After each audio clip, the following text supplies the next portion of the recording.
আমি কিন্তু ৯৯ বিশ্বকাপে যখন বেস্ট পারফরমেন্স করে খেলা ছেড়ে দিয়েছি। আমি জানি কতটুকু আগাতে হবে। নানু ভাই, একটা জিনিস খুব বেশি আলোচনা হচ্ছে, যেটা হচ্ছে তাসকিনের ইস্যুটা। আসলে তাসকিন তো একটা টিম মেম্বার। তো এখানে কি শুধুই কি তাসকিনের দায় ছিল, বা এখানে বাকি টিম মেম্বাররাও কি এখানে তাকে নিয়ে যেতে পারতো কিনা? আপনি কি মনে করছেন আসলে এখানে দায়টা কি শুধু তাসকিনের কিনা? আপনি দেখেন এই এই ইস্যুটা নিয়ে তাসকিন কিন্তু গত পরশুদিন ক্লিয়ার করে দিয়েছে জিনিসটা, এবং টিম ম্যানেজমেন্টও কিন্তু এটা এটা ক্লিয়ার করে দিয়েছে। সুতরাং এটা নিয়ে আর আলোচনা করা উচিত না। একটা একটা খেলোয়াড়ের এরকম হতে পারে বা বাস মিস করতে পারে, এটা অনেক খেলোয়াড়ের ক্ষেত্রে হয়। তো সুতরাং এটা তেমন কোনো ইস্যু না, এটা এটা আন্ডারস্ট্যান্ডিং হয়েছে টিম ম্যানেজমেন্টের সাথে। ওর যেটা বোঝাপড়া, যেটা এক্সপ্লেনেশন দরকার ছিল, তাস্কিন এটা ক্লিয়ার করে দিতে। সুতরাং এটা নিয়ে আমার মনে হয় এই জায়গাটা চ্যাপ্টারটা ক্লোজ করা দরকার। ক্রিকেটের প্ল্যাটফর্ম, ডোমেস্টিক ক্রিকেটের প্ল্যাটফর্মে যদি আপনি প্লেয়ার যদি আমরা বাড়াইতে না পারি, এখানে কিন্তু ইটস ডিফিকাল্ট এই ফর্মেটে ভালো করা। তো আমার বিশ্বাস তো প্লেয়ারদের মধ্যে ওই এবিলিটি আছে আমাদের। এখন এদেরকে যদি ভালো নার্সিং করতে পারি, কিছু প্লেয়ারকে যদি এই ফর্মেটের জন্য যদি নার্সিং আইডেন্টিফাই করতে পারি কোন প্লেসে কোন প্লেয়ারের দরকার, ওইভাবে নার্সিং করে যদি ডেভেলপ করা যায়, তাহলে এই ফর্মেটে ভালো কিছু করতে পারবো। অবশ্যই আমাদের এখানে তো দেখেন 3টা ফর্মেটে আমাদের দল গঠন করতে হয়, টেস্ট, 50 ওভার্স, ওডিআই অ্যান্ড T20। এখানে কিন্তু অলমোস্ট যে 30 জনের একটা পুল আছে, এখান থেকে কিন্তু এই 3 ফর্মেটের জন্য তৈরি হয়।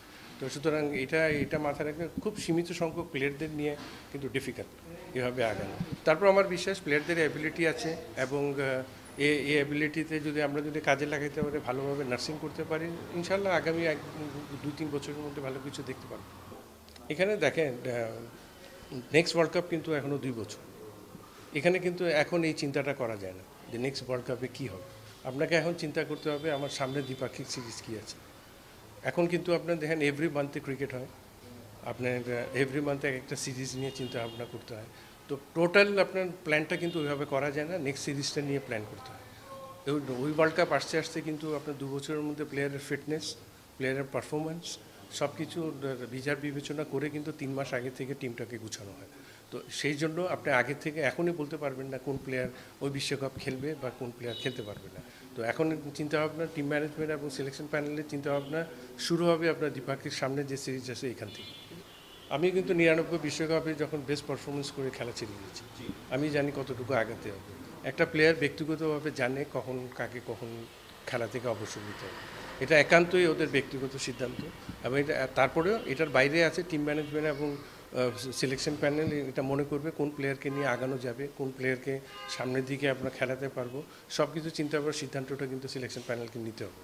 তো সুতরাং এই জায়গায় আমরা বাইরে থেকে বলাটা ডিফিকাল্ট, কোন প্লেয়ারকে নিয়ে ওরা আগাবে, কোন প্লেয়ারকে নিয়ে আগাবে না। তো আমার মনে হয় যে প্লেয়ারদেরও পারফরমেন্সের স্টেবিলিটি দেখা উচিত, যে এটা আমাকে কতটুকু, আমি কতটুকু যেতে পারবো, এটাও চিন্তা করে আগানো উচিত।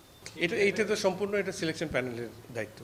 সিলেকশন প্যানেলে চিন্তা করবে কোন জায়গাটা কোন প্লেয়ারকে দিবে, কোন প্লেয়ারকে সামনের দিকে আমি দেখব। এবং আমার পার্সোনাল মত হলো যে প্লেয়ারকে আপনি সুযোগ দিবেন ওকে একটু সময় দিতে হবে। আপনি এমনভাবে ওই প্লেয়ারকে চিন্তাভাবনা করবেন না যাতে ওই প্লেয়ারকে আপনি 1-2টা সিরিজ খেলে আপনি বাদ দিয়ে দিলেন। বাট ওর মধ্যে যদি ট্যালেন্ট থাকে, যদি ইন্টারন্যাশনাল এরিনায় ভালো করার যদি কোনো সুযোগ থাকে, বা ওদের টেকনিক যদি ওই ধরনের স্ট্যান্ডার্ড থাকে, তাহলে একে নিয়ে কিন্তু অপেক্ষা করতেই হবে ওকে এস্টাবলিশ করার জন্য। তো আমার বিশ্বাস যে টিম ম্যানেজমেন্ট এবং সিলেকশন প্যানেল চিন্তাভাবনা করেই ভালোভাবে দেশের ক্রিকেটের জন্য আগাবে। সিলেকশন প্যানেলের অবশ্যই দায়িত্ব আছে, এটা সব কিছু মিলে কিন্তু আপনার হাই পারফরমেন্স থেকে, টাইগার্স থেকে নিয়ে এ টিম, তারপর ন্যাশনাল টিম, এই 4টা ইউনিটকে দেখে কিন্তু তারপর জাতীয় দলের জন্য রেডি করা হয়। তো সুতরাং এখানে দায়িত্ব কিন্তু অনেক, একটা ন্যাশনাল টিম নিয়ে কিন্তু আগানো যায় না। আপনার হাই পারফরমেন্সের অনেক কোয়ালিটি প্লেয়ার দরকার হয়, ওদেরকে নার্সিং করতে হয়। আপনি টেস্ট খেলাবেন না, ওডিআই খেলাবেন না, T20 খেলাবেন। তো সেভাবে চিন্তা ভাবনা করে কিন্তু ওদেরকে নার্সিং করে দেন আপনি টাইগার্সে অনেকগুলি খেলোয়াড়কে নার্সিং করা হয়, তারপরে এই টিম, দেন ন্যাশনাল টিম। তো এখানে অনেকগুলি কাজ আছে সিলেকশন প্যানেলে, ঠিক মতো সঠিকভাবে চিন্তাভাবনা করে আগাতে হবে। এটা ভয়াবহ বার্তা না, এটা আপনার টিম ম্যানেজমেন্টের এক্সপেকটেশনটা থাকে সবসময় একটা টিমকে কোথায় নিয়ে আপনি টিমকে নিয়ে যেতে পারবেন। এটা একটা সিলেকশন প্যানেল বলেন, আমাদের যারা ক্রিকেট বোদ্ধা আছে সবাই কিন্তু এটা জানে। একটা টিমের ধারাবাহিক পারফরমেন্স এবং আমাদের পাশের দেশগুলি কীভাবে ডেভেলপ করছে, এটাও কিন্তু আপনাকে মাথায় রাখতে হয়। ওদের ডোমেস্টিক ক্রিকেটের স্ট্রাকচার, আমাদের ডোমেস্টিক ক্রিকেট, সব কিছু মিলিয়ে কিন্তু এইভাবে মন্তব্যটা করে। তো প্লেয়ারদের এবিলিটির খাটো করে কোনো দিন দেখা হয় না, আমাদের প্লেয়ারদের যথেষ্ট এবিলিটি আছে ভালো ক্রিকেট খেলা। বাট একটা এক্সপেকটেশন সবসময় করে টিম ম্যানেজমেন্টের যে আমরা এতটুকু যেতে পারবো, আমাদের স্ট্যান্ডার্ড এতটুকু, ওই চিন্তা ভাবনা করে হয়তো ওই কথাটা বলেছি। যে কোনো রিপোর্ট দেখেন, এখন যদি আমি যদি হেড কোচ হই, আমি যদি রিপোর্ট করি, এই রিপোর্টটা কিন্তু কনফিডেন্সিয়াল। এটা কিন্তু কোনোদিন প্রকাশ করতে পারবে না কেউ। এটা বোর্ডের সাথে ব্যাপার, এটা ক্রিকেট বোর্ডের কাছেই থাকবে। এটা কোনোদিন কিন্তু কোনো জায়গায় প্রকাশ করা হয় না, কে কী বলেছে, কী মন্তব্য করেছে, কে কী দিয়েছে। তো সুতরাং এটা নিয়ে কোনো থাকে না। বিসিবির হেড অফ বিসিবির বোর্ড ডাইরেক্টররা যারা মিটিং করে এরা কিন্তু সবাই চিন্তাভাবনা করে সিদ্ধান্তটা নেয়।